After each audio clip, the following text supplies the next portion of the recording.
India জোট নিয়ে মমতা বন্দ্যোপাধ্যায়ের পাশে কংগ্রেসের হাইকমান্ড মল্লিকার্জুন খার্গে তিনি অধীর রঞ্জন চৌধুরীকে কড়া বার্তা দিয়েছেন এবং তার পাল্টা প্রতিক্রিয়া দিয়েছেন অধীর রঞ্জন চৌধুরী।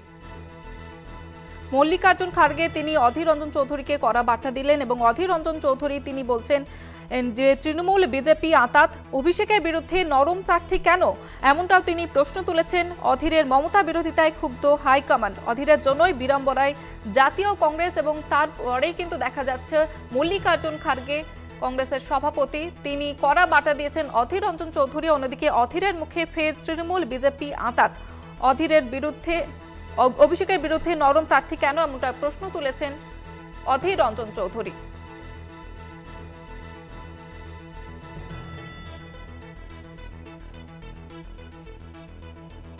তৃণমূল বিজেপি আঁতাত নিয়ে অধীর রঞ্জন চৌধুরী ঠিক কি বলেছেন আপনাদের শোনাবো। প্রথমে এই বিজেপি এই তৃণমূল একে উভয়ের সঙ্গে যোগসাজশ করে একে অপরের পরিপূরক হয়ে এই বাংলার নির্বাচনকে বিভাজিত করতে চাইছে এবং উভয়ে লাভান্বিত হতে চাইছে।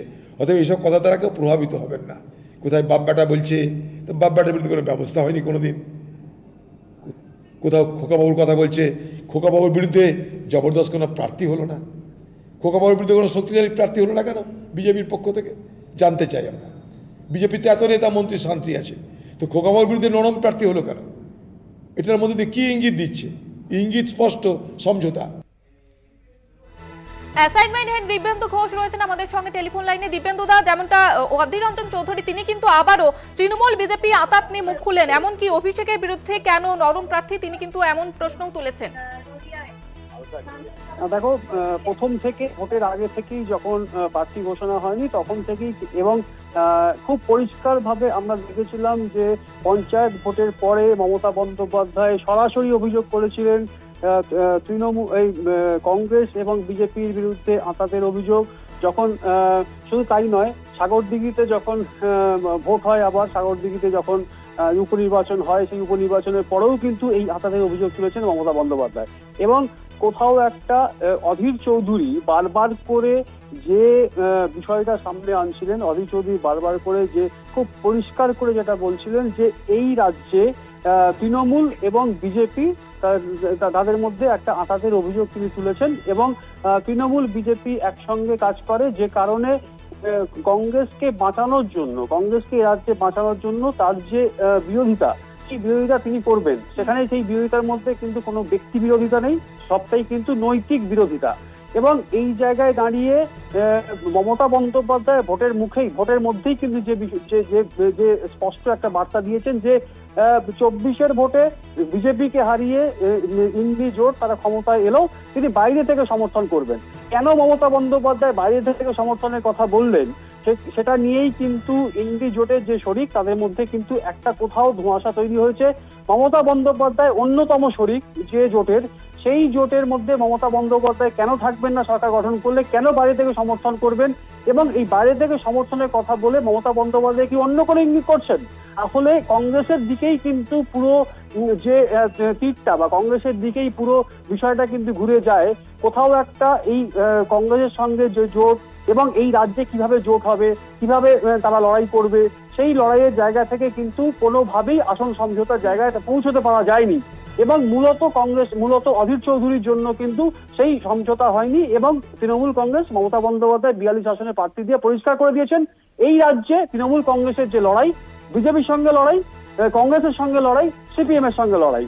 সুতরাং কোথাও একটা মমতা বন্দ্যোপাধ্যায় এই কথাটাও বলেছেন যে এই রাজ্যের যে কংগ্রেস সিপিএম তাদের সঙ্গে তৃণমূলের কোনো সম্পর্ক নেই, ইন্ডিয়া জোট যখন সরকার গঠন করবে তিনি বাইরে থেকে সমর্থন করবেন।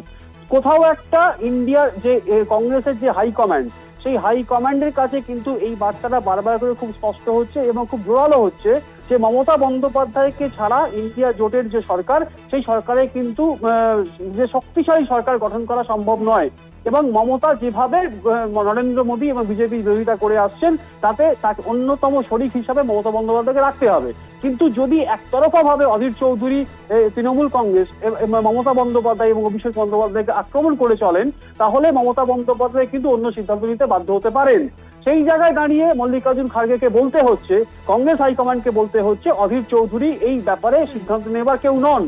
মমতা বন্দ্যোপাধ্যায় কোথায় থাকবেন ইন্ডিয়া জোটের যদি সরকার গঠন করে সেই সরকারের ভেতরে থাকবেন না বাইরে থাকবেন, আলোচনা কিভাবে হবে, আসন সমঝোতা কিভাবে হবে, সরকার যদি গঠন হয় সেই সরকার গঠনের মধ্যে যে আলোচনা, শরিকদের সঙ্গে আলোচনা, সেই আলোচনাটা ঠিক করবে। আলোচনার যে সিদ্ধান্তগুলো, সেই সিদ্ধান্তকে নেবে কিন্তু কংগ্রেস হাইকমান্ড।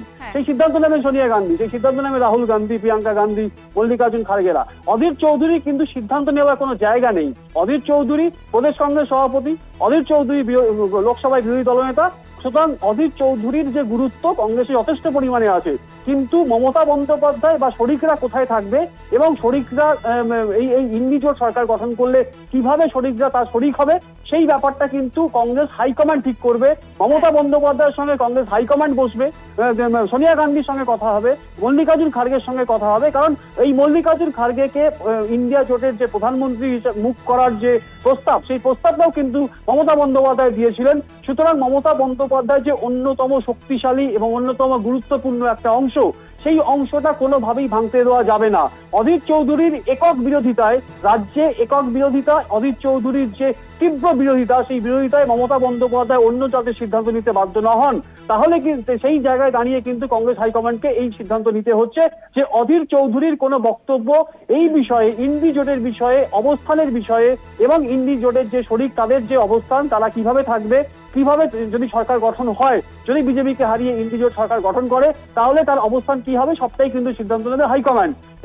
এবং অধীর চৌধুরীকে অত্যন্ত কড়া বার্তা দিয়েছেন মল্লিকার্জুন খাড়গে যে যদি পার্টি লাইন যদি মেনে না চলেন, তাহলে কিন্তু কড়া পদক্ষেপ করতে বাধ্য থাকবে কংগ্রেস হাইকমান্ড। সুতরাং কংগ্রেস এটা বুঝতে পারছে যে মমতা বন্দ্যোপাধ্যায়কে চটিয়ে, মমতা বন্দ্যোপাধ্যায় যদি অন্যদিকে চলে যান, মমতা বন্দ্যোপাধ্যায় যদি অন্য সিদ্ধান্ত নিতে বাধ্য হন, এবং যদি ইন্ডি জোট সরকার গঠন করলেও মমতা বন্দ্যোপাধ্যায় যদি সরকারের ভেতরে না থাকেন, তাহলে কিন্তু সেই সরকারটা খুব শক্তিশালী সরকার গঠন হবে না। যে কারণে অধীর চৌধুরীকে খুব স্পষ্ট করে কড়া বার্তা হাইকমান্ডকে দিতে হচ্ছে যে এই বিষয়ে মমতা বন্দ্যোপাধ্যায় এবং ইন্ডি জোট সেই ব্যাপারে যে অবস্থান, সেই ব্যাপারে যে সিদ্ধান্ত, সেই সিদ্ধান্ত সম্পূর্ণভাবে নেবে কংগ্রেস হাইকমান্ড। তার সঙ্গে অধীর চৌধুরীর কোনো সম্পর্ক নেই। কিন্তু অধীর চৌধুরী আজকেও যে বিষয়টা বলেছেন, সেই বিষয়টা কিন্তু অত্যন্ত তাৎপর্যপূর্ণ।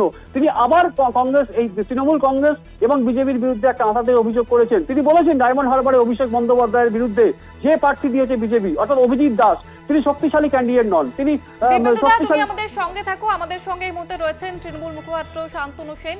আপনাকে স্বাগত জানাবো কলকাতা টিভিকে। শান্তনু বাবু, অধীর রঞ্জন চৌধুরীকে নিয়ে এবার কড়া বার্তা দিলেন মল্লিকার্জুন খাড়গে এবং এমনটাও তিনি কিন্তু বলেছেন যে পার্টি লাইন না মানলে দলের বাইরে যেতে হবে। কি বলবেন এই বিষয়ে? দেখুন, পশ্চিমবঙ্গে প্রদেশ কংগ্রেস সভাপতি যে বরাবর সেন্ট্রাল পার্টি লাইনের বাইরে গিয়ে বিজেপিকে শক্তিশালী করার জন্য বিজেপির তল্পিবাহকতা করছে, সেটা তো আমরা বারবার বলছি। সেই কারণেই তো আমরা বলেছি যে আমরা ইন্ডিয়া অ্যালায়েন্সে আছি, কিন্তু পশ্চিমবঙ্গে প্রদেশ কংগ্রেসের সাথে নেই। তার কারণ এই পশ্চিমবঙ্গে প্রদেশ কংগ্রেস সভাপতি যার হারের দায় স্বীকার করে বিধানসভায় শূন্য হয়ে যাওয়ার পর অনেক আগেই রেজিগনেশন দেওয়া উচিত ছিল, অতীতে এরকম অনেকেই রেজিগনেশন দিয়েছে, তিনি সেটা করেননি। যখন আমাদের এই বাংলার প্রতি আর্থিক বঞ্চনার প্রতিবাদে তৃণমূল আন্দোলন করে তিনি চুপ থাকেন, আবার তৃণমূলের নেতা নেত্রীদের বিরুদ্ধে যখন ইডি সিবিআই দিয়ে বিব্রত করা হয় তখন তিনি উল্লসিত হন। তিনি বিজেপিকে শক্তিশালী করার জন্য, বিজেপি বিরোধী শক্তি তৃণমূলকে দুর্বল করার জন্য সিপিএম এবং আইএসএফ এর সাথে হাত মিলিয়ে চলেন। সম্প্রতি সন্দেশখালীতে বিজেপির পর্দা ফাঁস হয়ে যাওয়ার পর কেন্দ্রীয় নেতৃত্ব পবন খেরে যখন তৃণমূলের পাশে দাঁড়িয়েছিলেন, তখনও তিনি তার বিরোধিতা করেছিলেন। এবং আজকে সর্বভারতীয় সভাপতি জাতীয় কংগ্রেসের তিনি যে কথা বলেছেন, এটাতে আমরা মনে করি যে তারা অন্তত বাস্তবটা বুঝতে পেরেছেন। তৃণমূল যে বারবার দাবি করতো যে পশ্চিমবঙ্গে প্রদেশ কংগ্রেসটা বিজেপির সাথে মিলে রয়েছে, বিজেপিকে অক্সিজেন দিতে চায়, এটা অন্তত উপলব্ধি করেছেন বলেই মল্লিকার্জুন খাড়গের মতো সিনিয়র নেতা, সাংসদ এবং সর্বভারতীয় সভাপতি এই কথা বলেছেন। কিন্তু শান্তনু বাবু, অধীর রঞ্জন চৌধুরী তিনি কিন্তু তৃণমূল বিজেপি আতাতের কথা বলছেন। এটা তো তিনি নিজে যে মিথ্যা কথা বলছেন সেটা তো তিনি খুব ভালো মতো জানেন। আজকে অধীর রঞ্জন চৌধুরীর বিরুদ্ধে এত কেস থাকা সত্ত্বেও, সারদার সুদীপ হোসেন তার নামে টাকা দিয়েছে লিখে দেওয়া সত্ত্বেও তার বিরুদ্ধে ইডি সিবিআই হয় না। আর তৃণমূলের সমস্ত নেতা নেত্রীদের বিরুদ্ধে ইডি সিবিআই এতবার করে তদন্ত করে অভিষেক বন্দ্যোপাধ্যায়কে বারংবার ডেকে পাঠায়, তার পরিবারকে বিব্রত করে, আর তারা নাকি বিজেপির সাথে আঘাত করেছে। আর যিনি বহাল তবিয়তে বিজেপিকে অক্সিজেন দিচ্ছেন তিনি সাধু পুরুষ। বাস্তবে তিনি যে বিজেপির এখানে অক্সিজেনের অন্যতম সাপ্লায়ার, সেটা সবাই জানে। অনেক ধন্যবাদ জানাবো আপনাকে। তৃণমূল মুখপাত্র শান্তনু সেন আমাদের সঙ্গে ছিলেন, তিনি কিন্তু এই বিষয়টি নিয়ে কটাক্ষ করলেন। আমরা কথা বলছিলাম অ্যাসাইনমেন্ট হেড দিবেন্দু ঘোষের সঙ্গে। দিবেন্দুদা, যেমনটা তুমি জানাচ্ছিলে। হ্যাঁ দেখো, শান্তনু সেন তৃণমূলের মুখপাত্র শান্তনুদা যে কথাগুলো বলছিলেন সেই সূত্র ধরেই বলি যে সম্প্রতি যে লালগোলাতে যে প্রচার করেছিলেন অধীর চৌধুরী, সেখান থেকে অধীর চৌধুরী বলেছিলেন যে যদি এই রাজ্যে তৃণমূলকে হারাতে হবে, যদি সেটা হারানোর জন্য প্রয়োজনে বিজেপিকেও ভোট দেওয়া যেতে পারে। অর্থাৎ কোথাও যে মমতা বন্দ্যোপাধ্যায় বারবার করে যে কথাটা বলেছেন এই রাজ্যের কংগ্রেস এবং সিপিএম এর সঙ্গে তার কোনো সম্পর্ক নেই। তার কারণ অধীর চৌধুরী যে বিষয়টা মমতা বন্দ্যোপাধ্যায় আরো একটা বিষয় উল্লেখ করেছিলেন, যখন মুর্শিদাবাদে যখন প্রচারে এসেছিলেন, সেখানে কিন্তু অমিত শাহ থেকে শুরু করে নরেন্দ্র মোদী তারা কিন্তু একবারের জন্য অধীর চৌধুরী বিরোধিতা করেননি। অর্থাৎ নরেন্দ্র মোদীর মুখেও কিন্তু বিরোধী দলনেতার কোনো বিরোধিতা এই প্রসঙ্গ আসেনি। এবং অধীর চৌধুরী তারপরে লালগোলাতে যে প্রচার, সেই প্রচারে তিনি বলছেন যে তৃণমূলকে হারাতে প্রয়োজনে বিজেপিকে ভোট দিন। কোথাও একটা কিন্তু মিলে যাচ্ছে, যে শান্তনুদা যে কথাটা বললেন সেটা কিন্তু কোথাও একটা মিলে যাচ্ছে। তৃণমূলের যে অভিযোগ যে অধীর চৌধুরী যে বিজেপির যে তল্পিবাহক হিসাবে কাজ করেন, সেটা কিন্তু অনেকটা স্পষ্ট হচ্ছে। এবং এই অধীর চৌধুরীর জন্যই কিন্তু আজকে তৃণমূল কংগ্রেসকে, মমতা বন্দ্যোপাধ্যায়কে কিন্তু একটা কোথাও এই বিষয়টা বলতে মানে একটা জায়গাতে অবস্থান, এরকম একটা জায়গাতে পৌঁছচ্ছে যেখানে কিন্তু সেখানে বলতে বাধ্য হচ্ছে যে অধীর চৌধুরী অন্তত ইন্ডিয়া জোট প্রসঙ্গে, মমতা বন্দ্যোপাধ্যায়ের অবস্থান প্রসঙ্গে তিনি মুখ বন্ধ রাখুন। কারণ মমতা বন্দ্যোপাধ্যায় যদি কোনো কারণে ইন্ডিয়া জোট থেকে বেরিয়ে যান, ইন্ডিয়া শরিক হিসাবে তিনি যদি না থাকেন, তাহলে কিন্তু সব থেকে বড় যে ক্ষতিটা হবে সেটা কিন্তু দেশের ক্ষতি। তার কারণ বিজেপিকে হারিয়ে যে সরকার গঠন যদি ইন্ডি জোট করে, সেখানে মমতা বন্দ্যোপাধ্যায় শরিক না হলে কিন্তু সেই শক্তিশালী সরকার গঠন করা সম্ভব নয়। এবং যে কারণে কিন্তু এই বার্তাটা, কড়া বার্তাটা অবশেষে দিতে হলো অধীর চৌধুরীকে। এবং এই বার্তা যদি কংগ্রেস হাইকমান্ড ভোটের আগে দিত, তাহলে যদি আসন সমঝোতা এবং এই রাজ্যের লড়াইটা অন্যরকম চেহারা হয়তো পেলেও পেতে পারতো। একেবারে ধন্যবাদ জানাবো দিবেন্দু দা।